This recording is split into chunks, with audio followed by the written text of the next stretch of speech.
Shalom saudara-saudara, selamat pagi. Bersyukur hari ini firman Tuhan boleh berbicara kepada kita. Saudara-saudara, ada satu kutipan yang mengatakan demikian. Karyawan yang hebat itu mirip daun semanggi berdaun empat. Sulit ditemukan dan begitu beruntung. Penulis kutipan ini menggambarkan demikian karena daun semanggi itu biasanya tumbuh liar di area rawa, di persawahan, dan umumnya hanya berdaun helai 3. Tidak heran, daun semanggi yang disebut leaf clover ini menjadi lambang khas Irlandia yang membawa keberuntungan dan kebahagiaan. Karyawan yang hebat begitu langka dan membawa keberuntungan. Saudara-saudara, saya bukan pebisnis, tapi saya belajar bahwa dalam perspektif bisnis, karyawan adalah aset. Layaknya aset, karyawan harus dijaga. Tanpa adanya karyawan, perusahaan pun tidak dapat beroperasi dengan baik dan perusahaan pun akan mendapatkan kerugian yang besar. Saudara-saudara, itu dalam konteks dunia sekuler. Karyawan itu dipandang sebagai aset yang berharga dan membawa keberuntungan. Bagaimana dengan dunia kekristenan?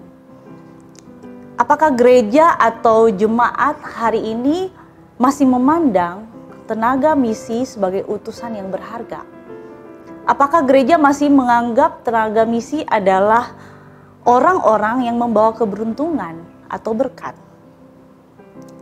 Atau mungkin dipandang sebagai orang-orang yang memboroskan, merugikan, menghabiskan dana misi gereja.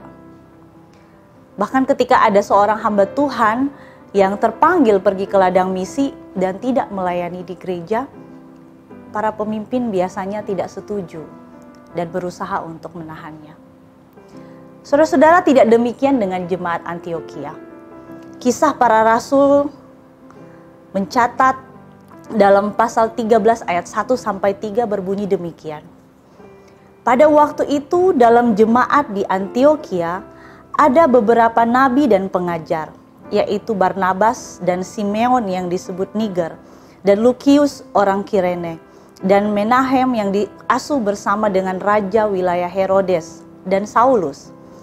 Pada suatu hari ketika mereka beribadah kepada Tuhan dan berpuasa, berkatalah Roh Kudus, "Khususkanlah Barnabas dan Saulus bagiku untuk tugas yang telah kutentukan bagi mereka."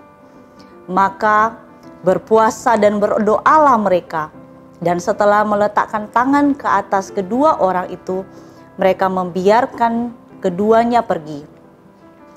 Saudara-saudara, dari teks ini kita melihat bahwa jemaat Antiokhia adalah jemaat pertama yang mengutus dan melakukan tugas BCPI. Bahkan para penginjil yang merupakan aset terbaik, yang berharga, yang berbobotlah yang diutus oleh mereka. Di dalam kehidupan yang sangat dekat dengan Tuhan, mereka peka dan mengikuti pikiran dan perintah Allah Roh Kudus. Itu sebabnya mereka tidak menahan kedua penginjil yang menjadi aset terbaik itu untuk pergi melayani misi ke tempat lain. Baik tenaga misi maupun jemaat Antiokhia, mereka bersama-sama taat kepada perintah Allah Roh Kudus. Saudara-saudara, belajar dari jemaat Antiokhia. Jemaat yang bermisi bukan saja bicara jemaat yang kumpulkan dana misi untuk dukung misi, untuk dukung proyek misi di ladang misi. Jemaat yang bermisi harus dimulai dari relasi yang dekat dengan Tuhan. Berdoa dengan serius meminta kepada Tuhan untuk sediakan tenaga misi yang terbaik, yang handal, yang sehat, tangguh dari jemaat. Karena sebagaimana saudara-saudara membutuhkan pendeta dan penginjil terbaik yang akan mengajar saudara-saudara di jemaat, demikian juga ladang misi membutuhkan tenaga misi yang terbaik. Dukunglah mereka, dukunglah panggilan mereka, utuslah mereka sama seperti jemaat Antiokhia yang menumpangkan tangan kepada Barnabas dan Saulus. Itu adalah bentuk ketaatan saudara-saudara dan juga utusan misi itu kepada Tuhan.